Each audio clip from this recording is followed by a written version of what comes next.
Hi friends, कैसे हो? बढ़िया। तो देखिए, आज अपने स्टार्ट कर रहे हैं वेक्टर एनालिसिस का सेकंड पार्ट। पहला पार्ट मैं आपको लिंक में दे देता हूँ, और वहाँ पे जाके अगर आपने पहला पार्ट नहीं देखा है तो आप वहाँ पे पहले पार्ट को देख लें, तब आप इस पार्ट को समझ पाएंगे। तो आज अपन स्टार्ट करेंगे वेक्टर एनालिसिस का सेकंड पार्ट। वेक्टर एनालिसिस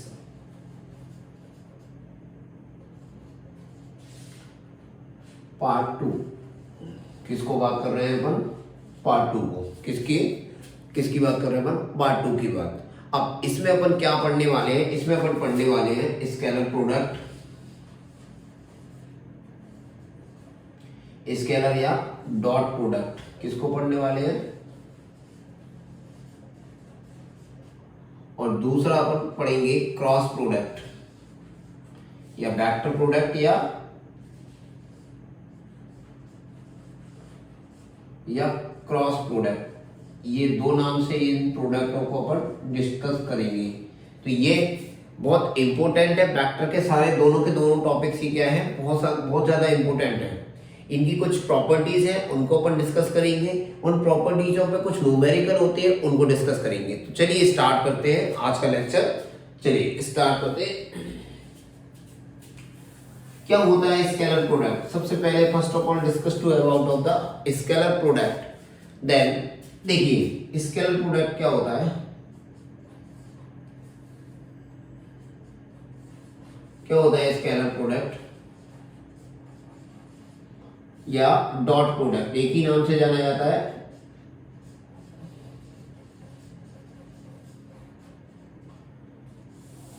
ये दो वेक्टरों का डॉट अपन कैसे निकालते हैं कि सपोज दैट एक वेक्टर ए है और दूसरा वेक्टर बी है, और वो कैसे रखे हैं? सम एंगल थीटा पे रखे हुए हैं। कहां पे रखे हुए हैं? कुछ एंगल बनाते हुए रखे गए हैं दो वेक्टर। तो इन दोनों वेक्टरों का डॉट प्रोडक्ट क्या होगा? इन दोनों वेक्टरों का डॉट प्रोडक्ट होगा इनके प्रोडक्ट ऑफ मैग्नीट्यूड, इनके प्रोडक्ट ऑफ मैग्नीट्यूड के इक्वल और इनके बीच की एंगल के ऊपर। ये इसका आपका क्या रहेगा? दो प्रोडक्टों का डॉट प्रोडक्ट अगर आपको निकालना है या स्केलर प्रोडक्ट आपका निकालना है तो आपको क्या निकालना पड़ेगा? इन दोनों का मॉड और cos थीटा। ये दोनों प्रोडक्टों के इक्वल के बराबर होगा। या फिर आप इसको इस तरीके से लिख सकते हैं सिंपल वे में, ए बी cos थीटा। ये क्या है? दो प्रोडक्टों का फॉर्मूला है। अब आपका इन दोनों वेक्टरों का क्या करेंगे? पहले अपन मैग्नीट्यूड निकालेंगे और उन दोनों के बीच का कॉस एंगल निकालेंगे। या फिर यहां पे ये ऐसे निकालें अगर किसी को, तो cos थीटा बराबर क्या हो जाएगा? a डॉट बी का वेक्टर cos थीटा। अगर आपको एंगल निकालना है तो एंगल निकालने के लिए आपको ये फॉर्मूला यूज करना पड़ेगा। इसमें बस ओनली क्या है, कुछ न्यूमेरिकल वाइज कॉन्सेप्ट है। तो आप देखिएगा, ये इस तरीके से अपन इनको आगे कंटिन्यू करेंगे। तो cos theta equal to A dot A vector dot B vector. और देखो और बात बता देता हूं, दो स्केलरों का प्रोडक्ट अगर किया जाता है तो दो वेक्टरों का अगर अपन क्या करते हैं? डॉट प्रोडक्ट करते हैं, तो अपन को आंसर क्या आता है? स्केलर आएगा। कैसा आएगा? स्केलर। दो वेक्टरों का अगर डॉट प्रोडक्ट किया जाए तो आंसर कैसा आएगा? स्केलर आएगा। कैसा आएगा? स्केलर। तो इसकी कुछ प्रॉपर्टी है, वो प्रॉपर्टी क्या है अपन डिस्कस करने वाले हैं स्केलर प्रोडक्ट की। तो आपको क्लियर हो गया होगा कि अगर दो वेक्टर हैं ए और बी, तो ए और बी दोनों का अगर आप क्या करें? डॉट प्रोडक्ट निकालें तो ए बी cos थीटा आपको ये निकल के आएगा। तो अपन इसको इस तरीके से बोल सकते हैं, scalar product are equal magnitude of two vectors and angle between them। तो अपन अब क्या करेंगे, अपन इसकी प्रॉपर्टीज को डिस्कस कर लेते हैं। तो प्रॉपर्टीज आपको अगर स्केलर प्रोडक्ट की प्रॉपर्टीज आपको मिल जाती है, और यहाँ पे आपको ये डॉट प्रोडक्ट निकालने के लिए मैंने एक आपको फॉर्मूला बता दिया है। तो आप क्या करेंगे, इसके स्केलर डॉट प्रोडक्ट के सारे न्यूमेरिकल अपन कर पाएंगे। ठीक है, तो आगे कंटिन्यू करें। ठीक है बेटा, आ रहा है समझ में? अब क्या करने वाले हैं अपन, इनकी प्रॉपर्टीज, स्केलर प्रोडक्ट की प्रॉपर्टीज है, प्रॉपर्टीज ऑफ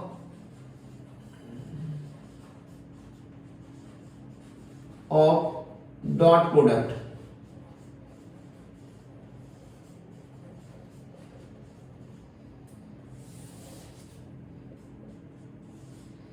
तो प्रॉपर्टीज क्या है मैं आपको बता देता हूं।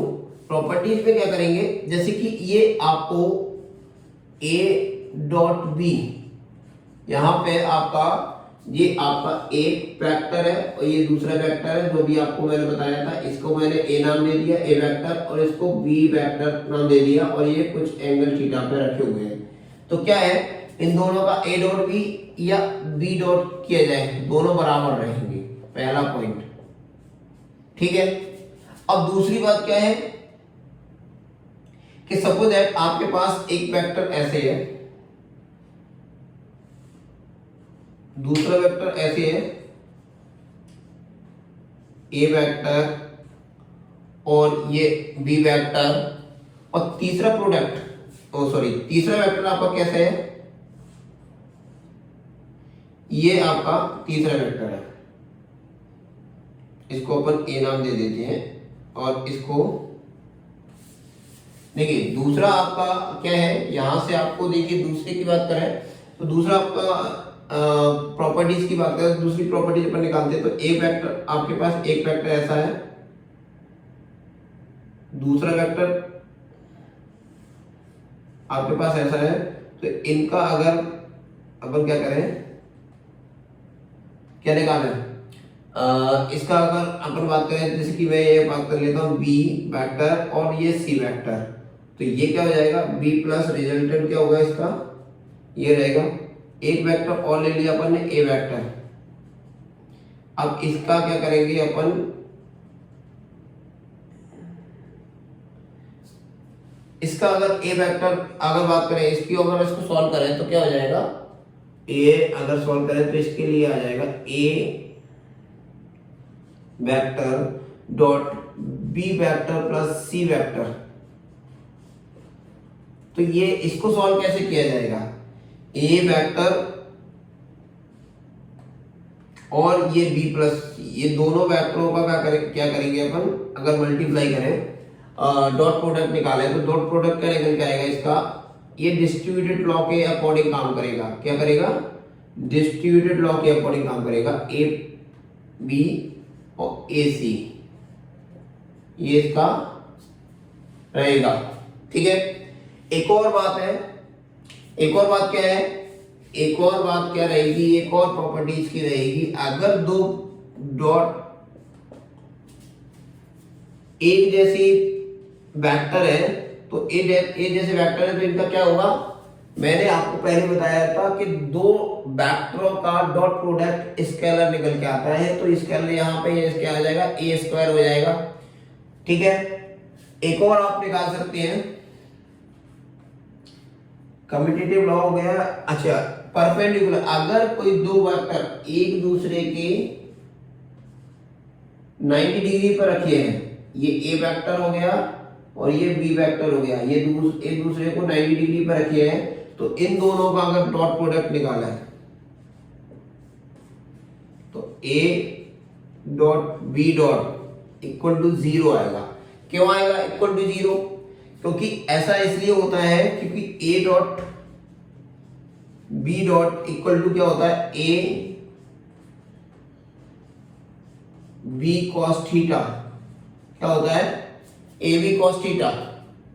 तो ए बी कॉस थीटा अगर अपन इसका निकालें तो ए बी कॉस थीटा निकल के आएगा। तो ये क्या होगा कि यहाँ पे अगर कॉस 90, थीटा की वैल्यू कितनी है यहाँ पे 90, तो cos 90 की वैल्यू कितनी होती है 0। तो इसमें से a डॉट b क्या हो जाता है 0। और इस केस में क्या होता है, इस केस में होता है दो वेक्टर कैसे एक दूसरे के पैरेलल है तो ए वेक्टर है और यही ए वेक्टर है, तो इस केस में ऐसा हो जाता है। ठीक है, समझ में आया। अच्छा, अपन बात करते हैं कि अगर एक और प्रॉपर्टी की, तो एक और प्रॉपर्टी क्या है कि आई अगर आई के साथ है तो यहाँ 1 है, जे अगर जे कैप और जे कैप ये आपस में अगर उनका डॉट प्रोडक्ट किया जाए तो ये भी 1 होगा, और के डॉट किया जाए तो ये भी 1 होगा। अच्छा, ये 1 क्यों होते हैं इसका भी अपन रीजन बताएंगे। इससे पहले एक और चीज देख लेते हैं अपन कि अगर आई डॉट जे है तो ये, या जे डॉट के है, या के डॉट आई है, तो ये 0 के बराबर हो जाएगा। ऐसा क्यों होता है मैं आपको बता दूं। ये क्या होता है कि एक दूसरे के 90 आई जे के एक डायरेक्शन बताते हैं। आई क्या करता है, एक्स डायरेक्शन बताता है, जे क्या करता है, वाई डायरेक्शन बताता है, और के क्या है, जेड डायरेक्शन। तो ये क्या करते हैं, ये तीनों के तीनों क्या है, अपने आप में एक दूसरे को परपेंडिकुलर रखते हैं। ये इस तरीके का आई जे के टर्म्स में क्या बनेगा, एक डायग्राम बनेगा। आई एक्स एक्सिस को रिप्रेजेंट करता है, जे वाई को रिप्रेजेंट करता है, और के जेड को रिप्रेजेंट करता है। तो अब क्या हो रहा है, ये एक दूसरे के 90 डिग्री पर है, तो आई को जे के साथ किया तो ये 90 डिग्री क्रॉस हो जाएगा, तो 90 डिग्री cos 90 की वैल्यू मैंने अभी आपको बताई 0 हो जाती है। तो इसलिए ये क्या हो रहा है, ये तीनों के तीनों 0 हो रहे हैं। यहाँ पे एक केस लग जाएगा, 90 डिग्री वाला केस हो जाएगा, तो ये इस वजह से ये 0 हो गए। अच्छा, इस केस में क्या हो रहा है, इस केस में एक दूसरे से पैरेलल हो रहे हैं, तो क्या हो रहा है कि एक दूसरे के दोनों वेक्टर, आई वेक्टर एक ही डायरेक्शन में, दूसरा आई वेक्टर और आई वेक्टर एक ही डायरेक्शन में है, तो इनका अगर मैं मॉड डॉट प्रोडक्ट निकालूं तो इसका क्या होगा, आई यूनिट वेक्टर है, इन दोनों का मॉड, तो यूनिट वेक्टर है, तो यूनिट वेक्टर की वैल्यू होती है 1, तो इसका 1, और cos 0, और cos 0 की वैल्यू कितनी हो जाएगी, 1 इंटू 1, तो टोटल क्या निकल के आ जाएगा, 1 निकल के आ जाएगा। समझ में आया। तो इस वजह से यहाँ पे ऐसा होता है। तो ये प्रॉपर्टीज अगर आपको समझ में आ जाती है तो स्केलर या डॉट प्रोडक्ट के कोई भी न्यूमेरिकल आप आसानी से बना सकते हैं। दिया है, अब इसके ऊपर कैसे कैसे न्यूमेरिकल आपको मिलेंगे एग्जाम में वो अपन आप देख लेंगे। देखिएगा, एक डिस्प्लेसमेंट किया गया है, एक 50 न्यूटन की फोर्स से एक बॉडी को 50 न्यूटन के फोर्स से एक बॉडी को डिस्प्लेस किया गया है। कहां के लिए डिस्प्लेस किया गया है, कितना, 5 मीटर डिस्प्लेस किया गया है।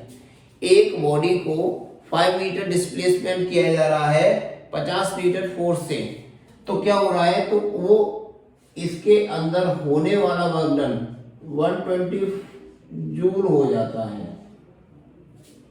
तो वो आपको क्या पूछ रहा है आपसे, वो थीटा की वैल्यू आपसे पूछ रहा है। थीटा क्या रहेगा, कोण कितना रहेगा। 50 न्यूटन का अगर फोर्स लगाया जाता है किसी ऑब्जेक्ट को खींचने में और उसका डिस्प्लेसमेंट 5 मीटर होता है, तो उसके अंदर होने वाला वर्क डन वो 125 जूल दिया गया है। तो उसमें थीटा कैसे निकालेंगे, कोण कैसे निकालेंगे, ऐसा आपके पास एक क्वेश्चन है। क्वेश्चन दिया गया है, देखो क्वेश्चन भी मैं आपके सामने पढ़ देता हूं। In displacing a body 5 metre by a force of 50 newton the work done is 125 joule, find the angle between the direction of force and displacement. ऐसा क्वेश्चन है। तो देखिएगा, आपको मैंने ये बताया था कि F इंटू डी, यहाँ पे ऐसा हो जाएगा। वर्क का फॉर्मूला क्या होता है, फोर्स इंटू डिस्प्लेसमेंट। तो फोर्स इंटू डिस्प्लेसमेंट का आपके यहाँ पे अगर देखा जाए तो ये आपको दिया गया है, तो ये क्या हो जाएगा, यहाँ पे अगर इसका डॉट प्रोडक्ट, ये वेक्टर है और ये वेक्टर है, ये दोनों वेक्टर क्वांटिटी है। अगर इसका अपन देखा जाए तो इसका अगर यहां से अगर देखा जाए तो मैंने एक आपको ये लिखाया था A dot B equal to B cos theta, क्या आता है ए बी कॉस थीटा, ये निकल के आता है। तो ए बी कॉस थीटा है, तो यहाँ पे अपन ए बी कॉस थीटा देखेंगे तो यहाँ पे एफ इंटू डी है, तो एफ इंटू डी का यहाँ पे अगर इसका डॉट प्रोडक्ट निकालेंगे तो क्या आ जाएगा F into D cos theta, तो W बराबर क्या हो जाएगा F into D cos theta. तो मुझे कॉस थीटा की वैल्यू चाहिए, कॉस थीटा इक्वल टू क्या हो जाएगा W equal to F into D. तो W की वैल्यू कितनी है 125 और F की वैल्यू कितनी दी गई है 50 न्यूटन और डिस्प्लेसमेंट कितना हो रहा है, तो आपका यहां पे हो जाएगा 1/2। कॉस थीटा की वैल्यू कितनी आई है, कॉस थीटा आ गया आपका 1/2 और थीटा की वैल्यू कितनी हो जाएगी 60 डिग्री। कॉस 1/2 की वैल्यू होती है 60 डिग्री। तो ये आपको पूरा पूरा समझ में आ गया कैसे अपन निकाल पाते हैं एफ इंटू डी डॉट। चलिए बेटा अब देखिए, अब अपन दूसरा क्वेश्चन ले लेते हैं। दूसरा क्वेश्चन क्या होगा वो समझते हैं। दूसरे क्वेश्चन से आपके थोड़े से और कॉन्सेप्ट क्लियर हो जाएंगे। ये एक अच्छा क्वेश्चन है, आपका स्केलर डॉट प्रोडक्ट की सारी प्रॉपर्टी आपको इसमें देखने को मिलेगी। सारी की सारी प्रॉपर्टीज के लिए अपन ने ये न्यूमेरिकल अपन ने लिया है। क्या है न्यूमेरिकल समझते हैं, क्या है न्यूमेरिकल। देयर आर 3 वेक्टर, आपके पास 3 वेक्टर दिए गए हैं। एक वेक्टर ए है, दूसरा आपके पास बी वेक्टर है और तीसरा कौन सा है सी वेक्टर दिया गया है। 3 वेक्टर आपको दिए जा रहे हैं, A vector B vector and C vector. और इनका जो मैग्नीट्यूड है वो क्रमशः ये दिया गया है 5 4 एंड 3, ये इनका मैग्नीट्यूड दिया जा रहा है। और find the angle between A and C, आपको ए एंड सी के बीच में क्या निकालना है, ए एंड सी के बीच में आपको क्या निकालना है एंगल। क्या निकालना है एंगल पूछा गया है बेटा। क्या है between the A and C, between the A and C आपको क्या पूछा गया है एंगल, ये पूछा गया है between the A and C angle. ये आपसे पूछा जाएगा क्वेश्चन में। क्या बोला गया है 3 वेक्टर दिए गए ए बी एंड सी और तीनों का मैग्नीट्यूड ये दिया गया है और आपसे पूछा जा रहा है कि ए और सी के बीच का एंगल आपको निकालना है। क्या निकालना है find the angle between the, क्या दिया गया है ए एंड बी एंड सी। 3 आपको एक वेक्टर दिए गए हैं, वेक्टर का मैग्नीट्यूड आपको दिया जा रहा है और आपसे पूछा जा रहा है फाइंड द एंगल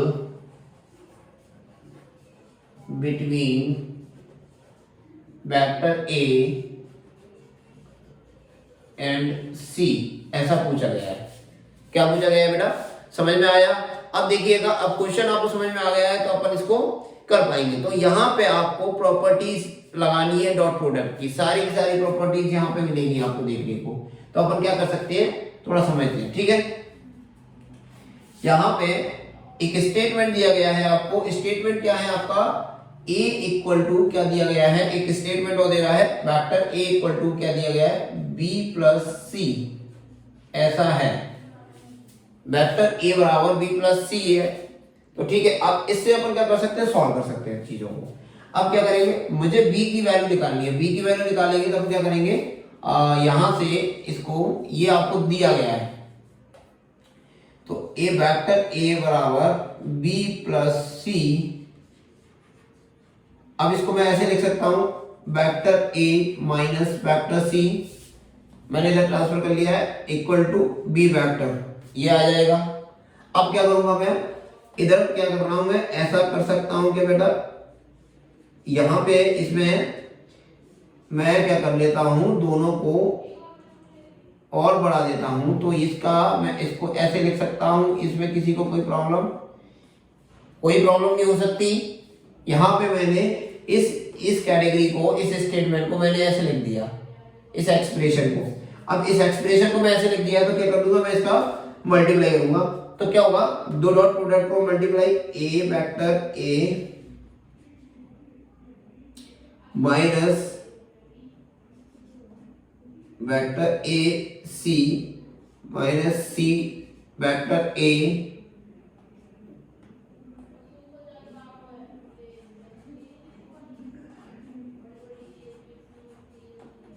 देख लो बेटा, यहां तक समझ में आ रहा है, ये हो जाएगा।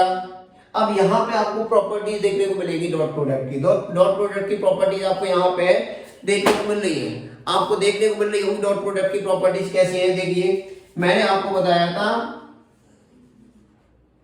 अगर एक जैसे डॉट प्रोडक्ट हो वेक्टरों में तो क्या हो रहा है, तो ए स्क्वायर उनका मैग्नीट्यूड का स्क्वायर हो जाता है।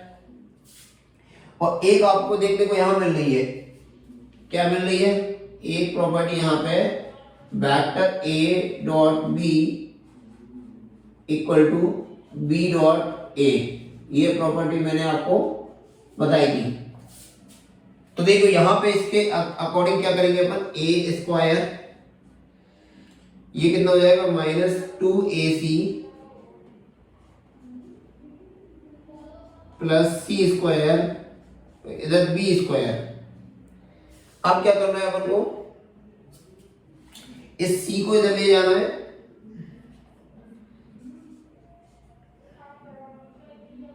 Plus C square minus B square, और इसको इधर ले जाएंगे तो 2 ऐसा हो जाएगा। यहां तक आपको समझ में आ रहा है, यहां तक कोई दिक्कत बेटा? देखिएगा यहां पे आपको जो भी मैंने डॉट प्रोडक्ट के बारे में बताया था, बस ये सारी की सारी प्रॉपर्टीज यहां पे फॉलो हो रही है। अब क्या करेंगे अपन, यहां से अपन इसका A square plus C square minus B square equal to 2a। अब देखिए 2 को मैंने ऐसे लिख दिया, अब यहां पे डॉट प्रोडक्ट लग जाएगा। डॉट प्रोडक्ट में क्या होता है बेटा, डॉट प्रोडक्ट में अभी आपको बताया गया था कि इसका ऐसे लिख सकते हैं, A B A C cos theta, क्या लिख सकते हैं, ए सी कॉस थीटा। अब आपको क्या करना है, यहां पे कॉस थीटा निकालना है, तो कॉस थीटा अपन क्या कर सकते हैं, ऐसे ही निकाल सकते हैं, A square plus C square minus B square upon 2ac। अब इनका सभी की वैल्यू आपके पास दी जा रही है, आप इसमें पुट करिएगा, कॉस थीटा ए की वैल्यू कितनी दी बेटा, 5 का स्क्वायर, और बी की वैल्यू आपके पास 4 है, लेकिन यहां पे सी प्लस 3 का स्क्वायर 4 का स्क्वायर अपॉन 2 इंटू 5 इंटू 3। देख लो यहां तक आपको कोई दिक्कत, यहां तक कोई दिक्कत नहीं होना चाहिए। अब आप आंसर आपके सामने है, आप निकाल पा रहे हैं कॉस थीटा क्या रहेगा, कॉस थीटा निकल के आ गया 25 प्लस 9 16 अपॉन 30। तो यहां पे इसको सॉल्व करेंगे तो ये आ जाएगा आपका 18 13। तो इसको सॉल्व करिएगा,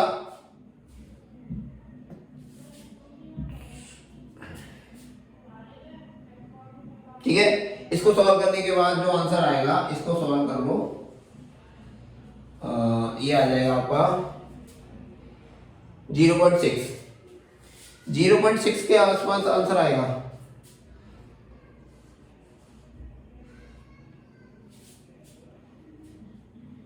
अब cos थीटा की वैल्यू आपकी 0.6 है। अब इसके हिसाब से आप इसका एंगल निकाल सकते हैं, तो ये यहां पे आपको प्रूव हुआ।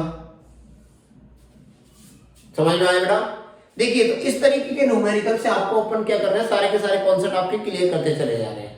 अब देखिएगा एक न्यूमेरिकल और ले लेते हैं, इसके लिए डॉट प्रोडक्ट में फिर अपन क्रॉस प्रोडक्ट को डिस्कस करेंगे। ओके, चलिए बेटा देख लो, समझ लो, एक बार और देख लीजिएगा।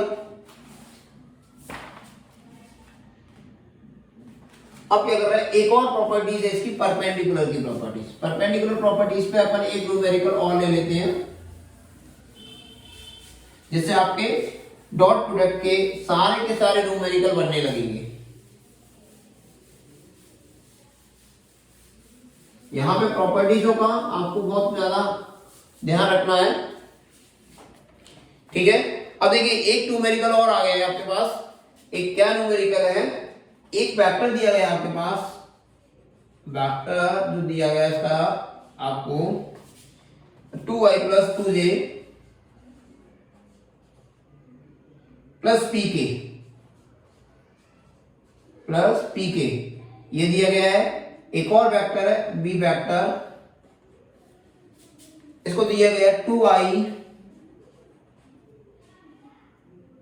- j cap plus k cap. अब वो आपसे पूछ रहा है, are the two vectors perpendicular to each other then find the value of p।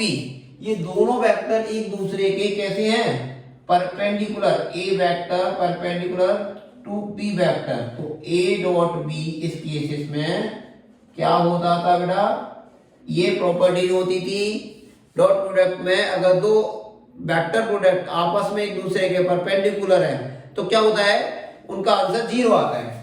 तो यहां पे अपन ने अब इस केसेस में आपको क्या है, वो p की वैल्यू फाइंड करवा रहा है। किसकी, फाइंड द वैल्यू ऑफ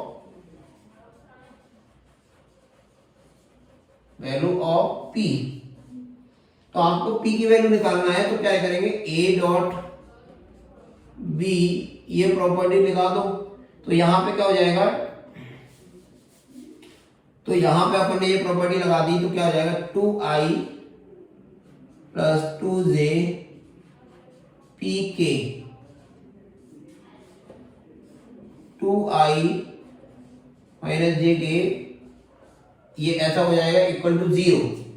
यहां पे किसी को दिक्कत, देखो बेटा यहां पे अगर आपको ये पूरा का पूरा कॉन्सेप्ट समझ में आ रहा है तो मैं गारंटी से कह रहा हूं कि डॉट प्रोडक्ट के सारे न्यूमेरिकल आपको समझ में आएंगे, ठीक है।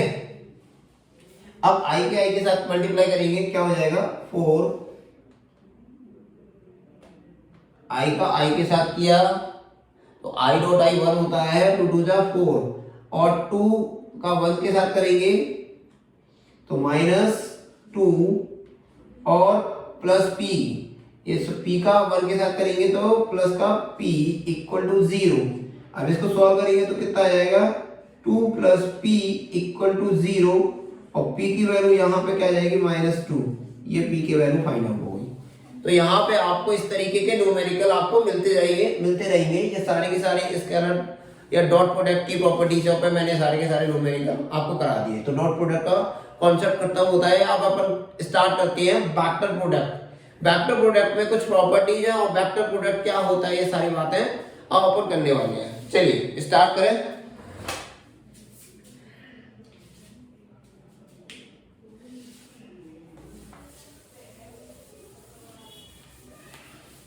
तो वेक्टर प्रोडक्ट क्या होता है समझ लेते हैं।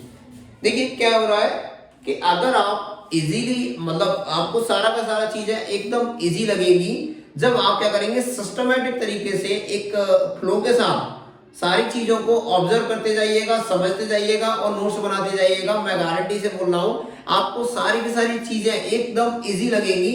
आपको कोई भी एग्जाम देने में ये एजिटेशन नहीं रहेगा कि मेरे को ये कॉन्सेप्ट में प्रॉब्लम है, ये समस्या आ रही है, ये न्यूमेरिकल को मैं कैसे बनाऊं। सारी की सारी समस्या सॉल्व हो जाएगी। बस कंडीशन ये है आपको सिस्टमैटिक तरीके से चीजों को लेना है।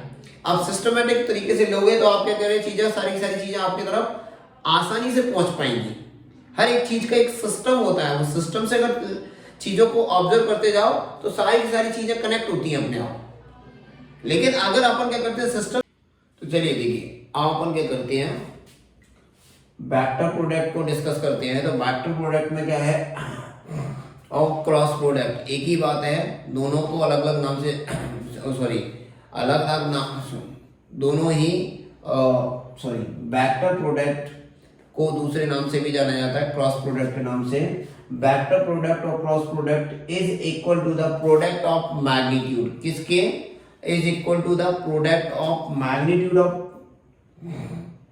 And sine of the angle between the two vectors. दो वेक्टरों के बीच में जो एंगल है वो साइन एंगल है, और उन दोनों के मैग्नीट्यूड के प्रोडक्ट को देखिए यहाँ पे a cross b equal to A B sine theta और यूनिट वेक्टर, ये इसका सिंबॉलिक रिप्रेजेंटेशन है।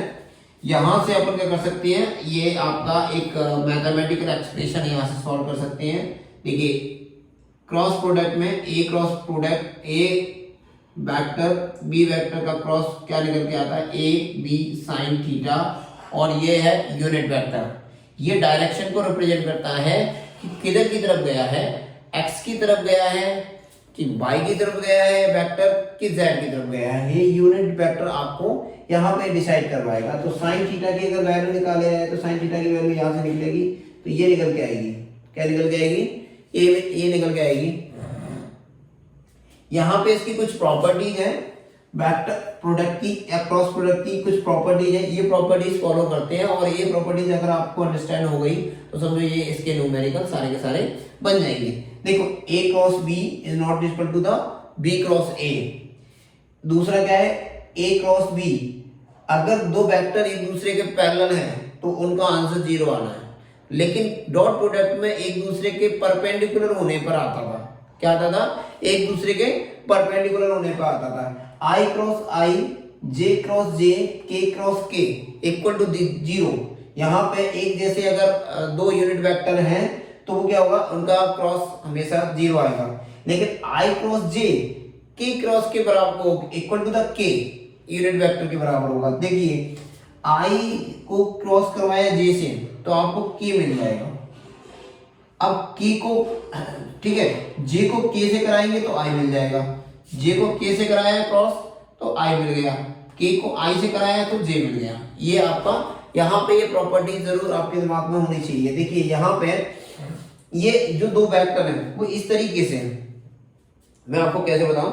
यहाँ पे ये आपके पास ये कॉन्सेप्ट आपका इस तरीके से है, ये एक वेक्टर, ये दूसरा वेक्टर, ये एक वेक्टर और ये दूसरा वेक्टर, ये दोनों वेक्टर क्या कर रहे हैं, इस तरीके से रोटेट हो रहे हैं। तो इस तरीके से रोटेट हो रहे हैं ना, तो ये क्या है, इनका a क्रॉस b कहाँ मिलेगा अपन को, जहां इधर मिलेगा, किस पे मिलेगा, j पर। ये समझो ये आपका क्या रह गया, ये x हो गया, ये क्या हो गया आपका z हो गया, और ये क्या हो जाएगा j मतलब y एक्सिस। तो ये क्या करेगा, इस तरीके से रोटेट होगा। तो ये क्या होगा, तीसरा क्या मिलेगा, यहाँ पे ये देखो ये क्रॉस b आपको कहाँ मिल रहा है, ये डायरेक्शन बताएगा, ये कहाँ पे, इस तरीके से, ऐसा इस जैसे अपन कोई भी चीज को इस तरीके से घुमाएं तो ये घुमाए तो ये क्या करेगा, अगर यहाँ पे इस चीज की बात करें तो ये क्या होगा, x और z में तो बात हो रही है, ये इस तरीके का सही, आप ऐसे अच्छे से समझ पाओगे, आप चीजों को समझ में आ गया। तो देखिएगा अपन ने इसकी प्रॉपर्टीज पढ़ ली। बस आपको a क्रॉस b निकालने के लिए मैं आपको एक कॉन्सेप्ट बता देता हूं, उससे आप क्या करेंगे, a क्रॉस b इजीली निकाल पाएंगे। देखिए बेटा, अगर आपको a क्रॉस b निकालना है, दो वेक्टरों का क्रॉस निकालना है, तो आपको क्या करना है, मैट्रिक्स लगानी है। इसमें क्या लगानी है बेटा, मैट्रिक्स। अगर आपको इसको मैट्रिक्स से सॉल्व करोगे तो इजीली सॉल्व कर पाओगे, ठीक है। लेकिन आपको वैसे आप कंफ्यूज होंगे। यहां पे आपको जैसे कि एक वेक्टर दिया गया है ax, ऐसे मान लेते हैं,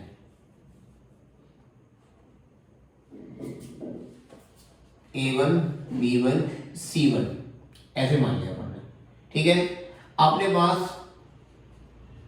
c1 नहीं, ऐसे नहीं मानते हुए आपको क्या करना है,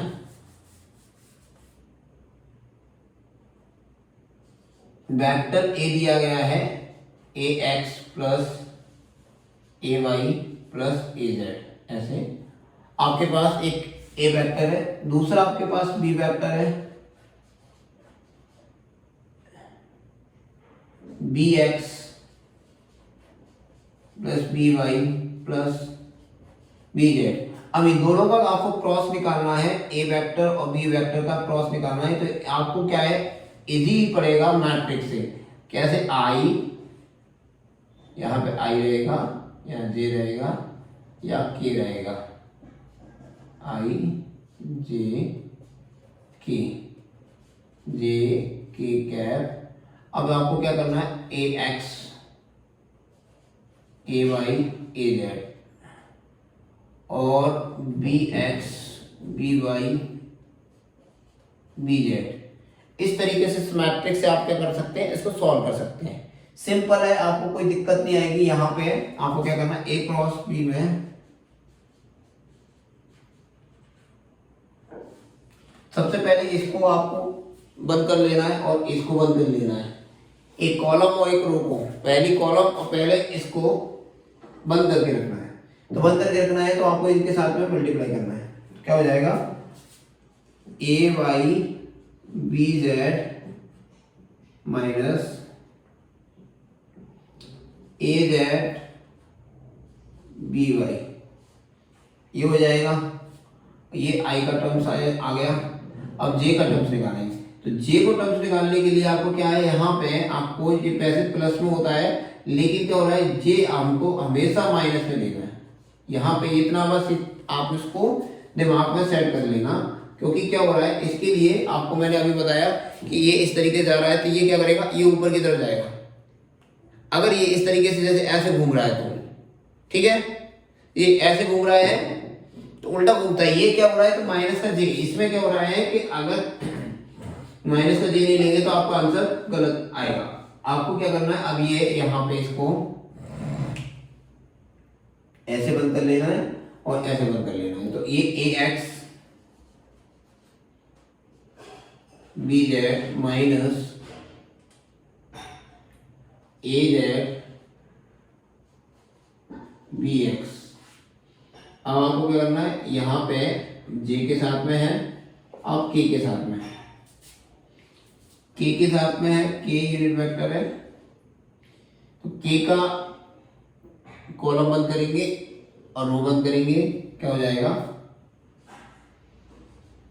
A x B Y minus A Y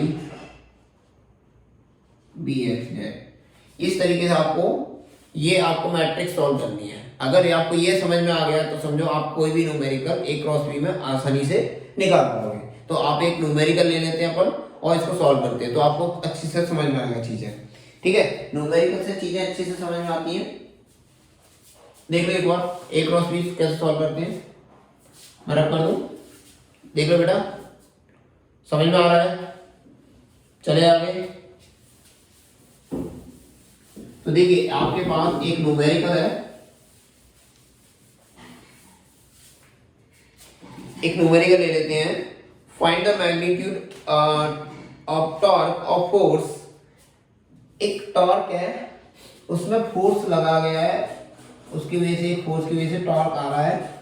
तो क्या हो रहा है, फोर्स की वैल्यू दी गई है 3i प्लस जे कैप प्लस 5k कैप, और ये टॉर्क है,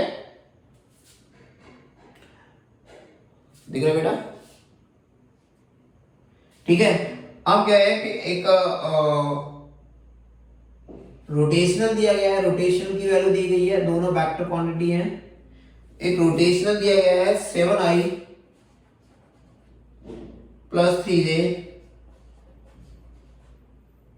प्लस k कैप, ये दो वेक्टर आपको दिए गए हैं और इनका आपसे पूछा जा रहा है कि फाइंड द टॉर्क।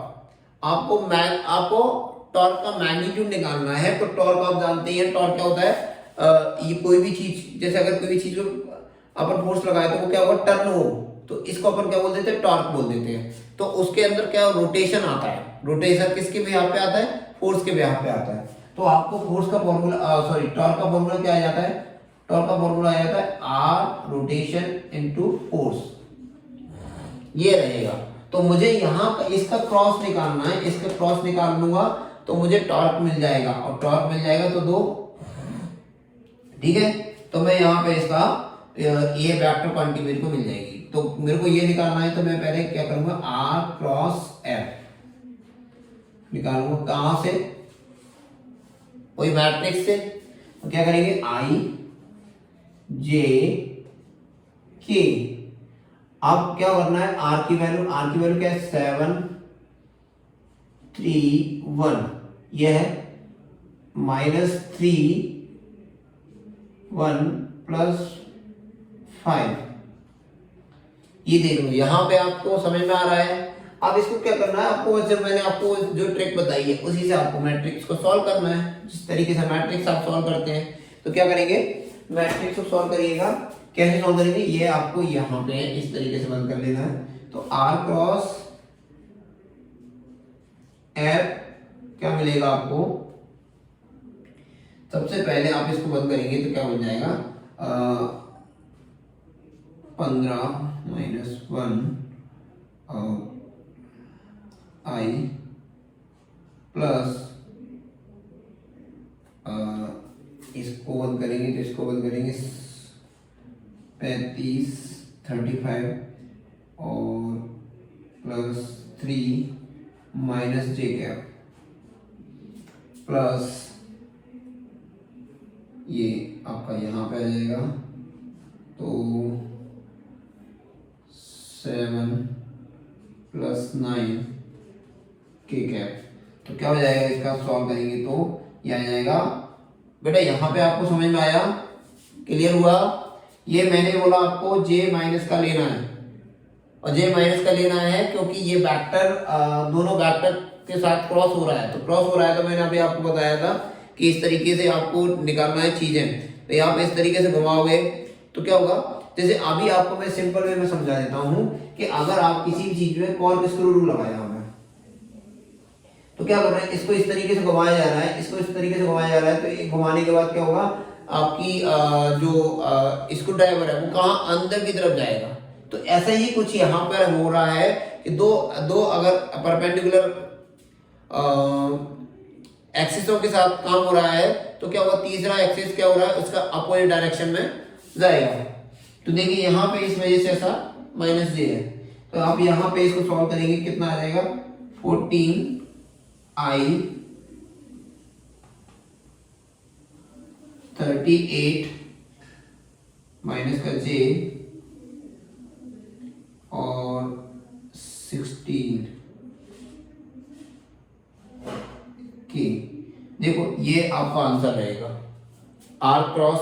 इसका मैग्नीट्यूड अगर आपसे पूछा जा रहा है, तो मैग्नीट्यूड निकालने के लिए अपन क्या करेंगे, R, ये आपके पास क्या निकल के आया ये।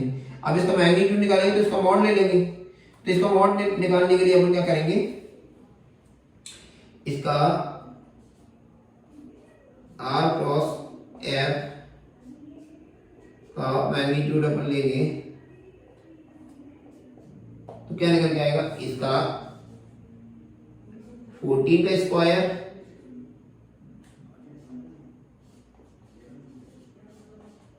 (38 का स्क्वायर प्लस 16 का स्क्वायर। इससे आप इसका मॉड ले लेंगे और मॉड लेके आप आंसर निकाल देंगे, आंसर आ जाएगा इसका। तो इसका आंसर आएगा, क्या आएगा बेटा, इसका आंसर आएगा 14 का स्क्वायर कितना, 196 196। 38 का कितना होगा, 38 का 144 14 ये हो जाएगा। और इसका कितना हो जाएगा, 256। आप इसको सॉल्व करने के बाद क्या आ रहा है आपको, 18 √8096। देखो आप ये आप सॉल्व कर लेना। अब इसके बाद जो मैग्नीट्यूड आएगा वो आपका रहेगा 43। कितना रहेगा, 43.54 43.54 इसके समथिंग आंसर आएगा। तो ये आपका इसका मैग्नीट्यूड आ गया, समझ में आया। देखिए कितना इजी है। क्रॉस प्रोडक्ट आपको वेक्टर मैट्रिक्स से अगर सॉल्व करेंगे तो चीजें आसानी से इजी सॉल्व कर पाएंगे। बस यहाँ पे आपको थोड़ा सा ये इस चीज का ध्यान रखना है, -j लगाना है, बस -j का विशेष ध्यान रखना है कि बच्चा यहीं पर गलती करता है। न्यूटन इंटू मीटर इसकी क्या रहेगी, यूनिट रहेगी। तो इस तरीके से आप इसका मैट्रिक्स से सारे वेक्टर सॉल्व कर सकते हैं। ठीक है, धन्यवाद। तो देखिए मैं आपको बता देता हूं कि क्या हो रहा है कि अगर आप कोई भी चीज को सिस्टमेटिक तरीके से सॉल्व करोगे तो आपको इजीली सॉल्व हो पाएगा। आप क्या करेंगे कि कहीं कहीं आपने आज लेक्चर ले लिया, 4 दिन बाद उसको लेक्चर को कहीं और से ले रहे हैं, तो क्या हुआ, ये सिस्टम नहीं है। सिस्टम क्या कहता है कि आप कोई भी चीज को पढ़ रहे हैं तो एक पहले आपने कोई चीज पढ़ ली, उसके बाद का क्या चीज है उसको पढ़िएगा, फिर उसके बाद क्या चीज पढ़नी है, ये चीज आपको पता होना चाहिए। अगर ये चीज पता होगा आपको आ गई तो ये इसको पता करने के लिए आप क्या कर रहे हैं, टीचर आपके साथ मेहनत कर रहे हैं। आप वीडियो देखिएगा, सिस्टमेटिक तरीके से देखिएगा तो आपको सारी चीजें समझ में आएंगी, अदरवाइज कुछ नहीं समझ में आएगा। देखिएगा तो आपको अच्छे से अच्छे न्यूमेरिकल कर पाओगे। और ये कॉन्सेप्ट आप दिमाग में रखते जाइएगा, यहाँ से आप कॉन्सेप्ट बनाइएगा और आप अपनी कोई न्यूमेरिकल रेफरेंस बुक ले लो किसी भी चीज के, प्रीवियस एग्जाम पेपर लगाइएगा। आपको सारे के सारे एग्जाम के प्रीवियस एग्जाम के क्वेश्चंस लगाएंगे तो आपको यहाँ पे आपको क्लियर हो जाएगा कि ये कॉन्सेप्ट हमें समझ में आया कि नहीं आया, और आपको एक प्रैक्टिस हो जाएगी कि वो आपको एग्जाम कैसे आते हैं, किस तरीके के एग्जाम पुट कर बनते हैं, न्यूमेरिकल कैसे कैसे आते हैं, एनटीए कैसे कैसे न्यूमेरिकल आपको देता है नीट और आईआईटी में। तो इसके आपको न्यूमेरिकल लगाने हैं।